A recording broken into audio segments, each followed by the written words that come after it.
Well, you did not think we would be fast enough to catch you here, did you? Lawrence of Arabia.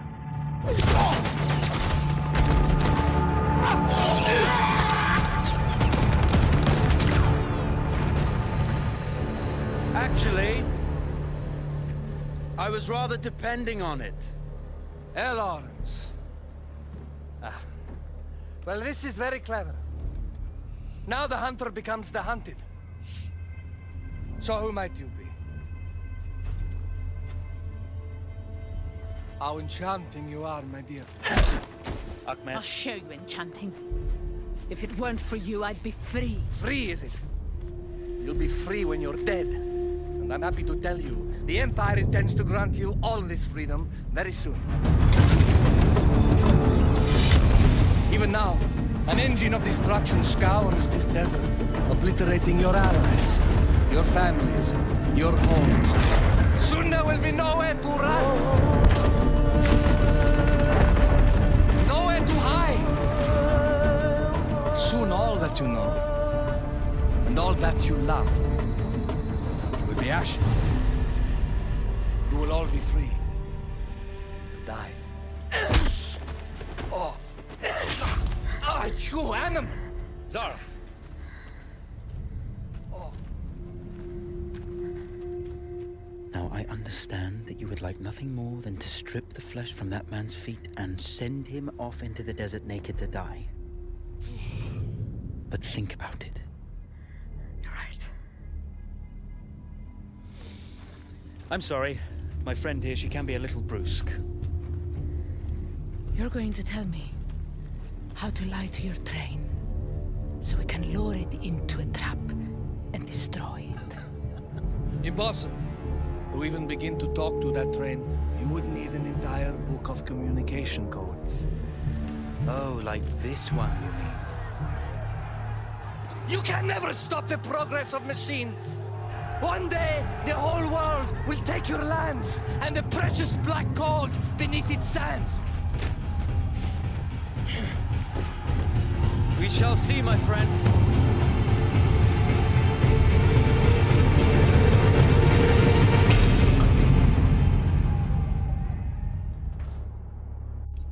Of course, obtaining the codebook was not enough. To destroy this Iron Dragon, this Canavar, as the Ottomans had named it, we had to send it 3 encrypted messages telling it to stand down. There were Ottoman outposts scattered along the railroad tracks. The commanders there carried high-priority message capsules. We had to use those to send our orders. Infiltrating the village wouldn't be easy.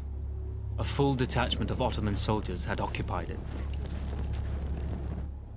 The Ottomans had chosen an isolated location for their desert outpost. It seemed lightly defended. It was also well stocked with arms and equipment. The ancient ruins were all that remained of a civilization now lost to time. The Ottoman Empire brought in the modern world with a host of armored vehicles and field guns. 3 commanders to eliminate, 3 personal message capsules to be stolen, and then sent with our false orders. How Zara tackled this dangerous and audacious mission was up to her. The Bedouin treasured their horses, and in return, those animals granted their riders unparalleled speed and mobility.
A single order wouldn't be enough.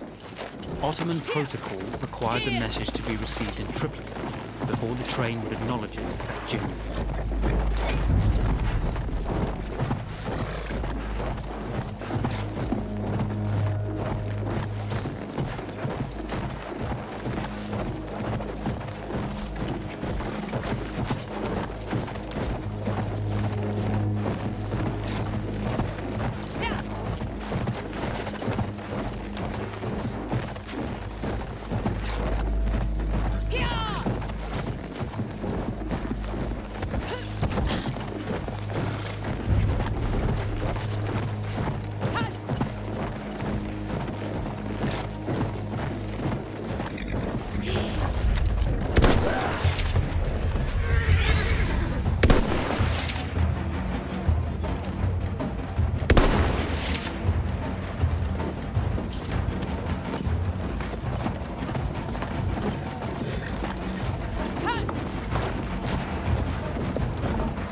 putting a great deal of trust in Zara's capabilities, but I had complete confidence that she would carry the day.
Help!